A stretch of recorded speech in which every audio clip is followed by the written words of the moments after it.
मैं देवराज सिंह लीलावती राजकीय inter college निशनी Pauri Garhwal फिर आपके सामने एक वीडियो लेके आया हूँ।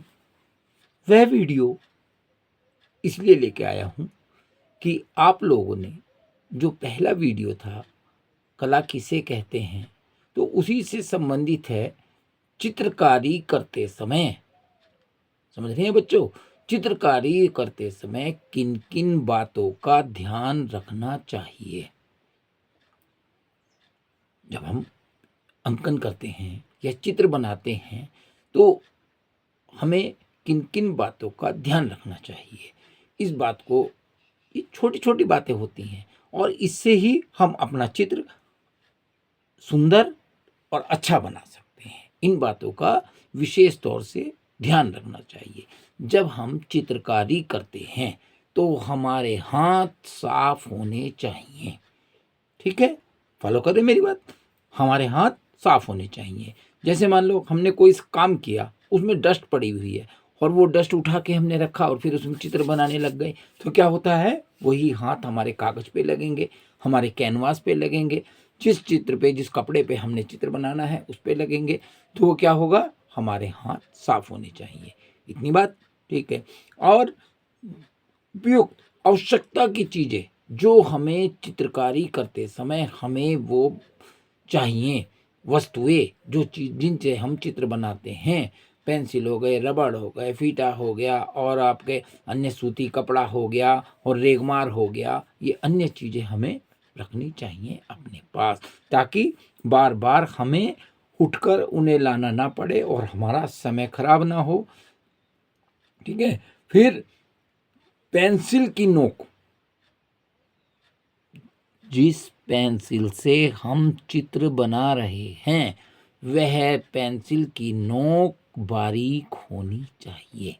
बारीक मतलब कटर से छील लो, कटर से नहीं है बार बार कटर छीलने का, तो जो नोक हो गई पेंसिल की उसे एक रेगमार होता है, लोहे का रेगमार होता है, लकड़ी का रेगमार होता है, दीवार घिसने का रेगमार होता है, और बफिंग का रेगमार होता है, जिससे लोहे के एक गोल पहिए पे लगा के वो करते हैं सफाई वगैरह, तो वो भी रेगमार होता है। छोटा सा टुकड़ा चाहिए किसी से, एक दो चार में मिल जाएगा।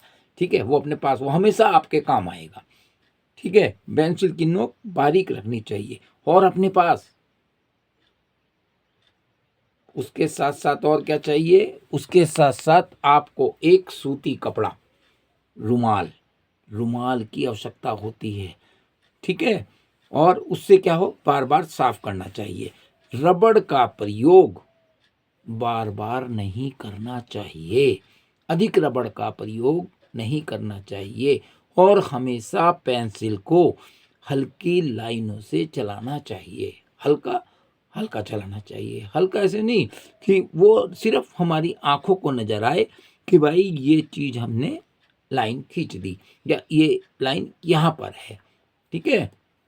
अच्छा, चित्र को बीचों बीच ड्राइंग बोर्ड के, जो आपका जिस चित्र के ऊपर रख के आप बना रहे हैं वो हार्ड चीज होनी चाहिए, जिसपे पेपर मुड़ना तुड़ना नहीं चाहिए या लचक नहीं लेना चाहिए। इतनी बात है। चित्र में अधिकतर बड़े माप में ही बनाना चाहिए। बड़े माप मतलब जैसे आपके पास कोई भी चित्र बनाना है तो उसमें क्या होना चाहिए, उसके मध्य बनाना चाहिए, उसका अनुपात देखना चाहिए, कागज कितना बड़ा है और चित्र इसमें कितना अच्छा सुंदर लगेगा। समझते हैं मेरी बात। अच्छा, चित्र में कागज पर जैसे चित्र बनाते हैं ना, तो ऐसे बनाना चाहिए। जब हम ऐसे करके बनाएंगे तो हम चित्र नहीं बना सकते। बिल्कुल चित्र के ऊपर अधिक झुकना नहीं चाहिए। अब चित्र, जो कागज है उस कागज को गंदा नहीं करना चाहिए। जब हम कागज पे चित्र बनाते हैं तो अपने पास एक साफ सुथरा पेपर अपने हाथ के हथेली के नीचे रख लेना चाहिए। ठीक है, क्योंकि उससे क्या होगा, यहाँ से कलाई से आपकी, जब आप कोई गोलाई की चीज बनाते हैं या आप कोई चीज ऐसे लाइन खींचते हैं तो ये चीज टिक जाती है। इसे चाहें तो कभी ये इसका प्रयोग ना हो टिकने का, और हो भी तो क्या हो, उसके नीचे आप जो पेंसिल आपने लगा दी उस पर ये रगड़ कर उसे खराब कर देता है। इसलिए वहाँ कागज होगा बीच में, आपके हाथ से हथेली के बीच में यहाँ पर, और वो उसे चित्र को आपके खराब नहीं करेगा। अच्छा, अब ये है जब हम चित्र हमारा बनकर तैयार हो जाता है, चित्र तैयार हो गया, अब क्या होना है, उसमें रंग,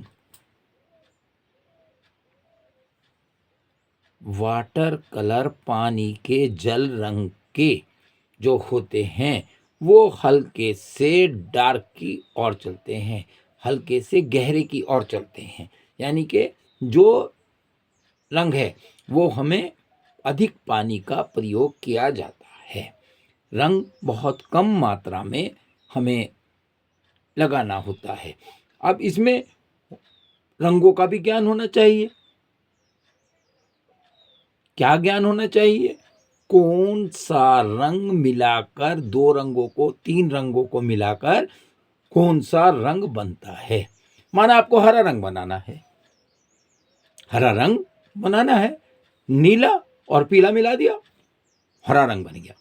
ठीक, अब आप उसे हरा भी इस्तेमाल कर सकते हैं, नीला भी इस्तेमाल कर सकते हैं, पीला भी इस्तेमाल कर सकते हैं। ठीक है, अब आपको माना ग्रे कलर बनाना है, सफ़ेद और काला मिलाया, सफ़ेद भी, लेकिन सफ़ेद का रंग जो होता है, सफ़ेद आपका कागज होता है, उसमें बहुत कम मात्रा में सफ़ेद रंग मिलाया जाता है।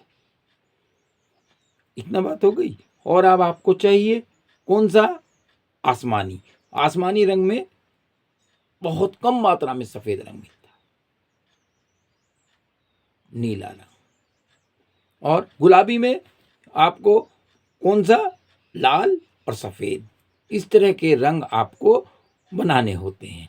और जब आप ये रंग बनाना सीख जाओगे अच्छी तरह, तो क्या होगा, पहले हम जिस कागज पे बनाना होता है उस पे पानी लगा देते हैं, और जब तक आपका हाथ सेट ना हो तो एक रंग सूखने के उपरांत ही दूसरे रंग का प्रयोग करें।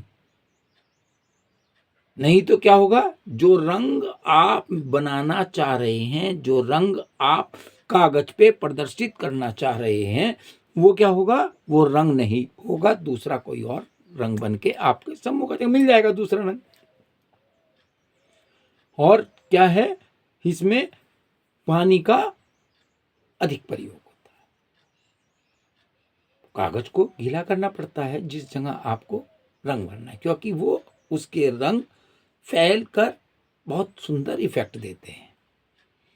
ठीक है, अब वीडियो ज़्यादा लंबी ना हो इसलिए मैं आपको और चीज़ बताना चाह रहा था। हमें बिल्कुल जो चित्र बनाना चाहिए, जो पेंसिल का प्रयोग, और बार बार उस कागज को रबड़ से या पानी को ब्रश से रगड़ना नहीं है। क्यों? क्योंकि वहाँ से पानी लगने के बाद कागज गल जाता है और वो उस पर रोआ टाइप में आ जाता है। रोआ मतलब गल के जब गलेगा तो वो उसमें वहाँ से कागज खत्म हो जाता है। तो इसलिए पानी का कम से कम ये है कि जब आप पानी लगाएं तो एक बार ब्रश से ही बना दें रंग, बार बार उसमें ब्रश ना रगड़ें। ठीक है, आज के लिए इतना ही काफ़ी। अब आप मिलेंगे अगली वीडियो में, आपको अधिक से अधिक जानकारी देंगे। धन्यवाद।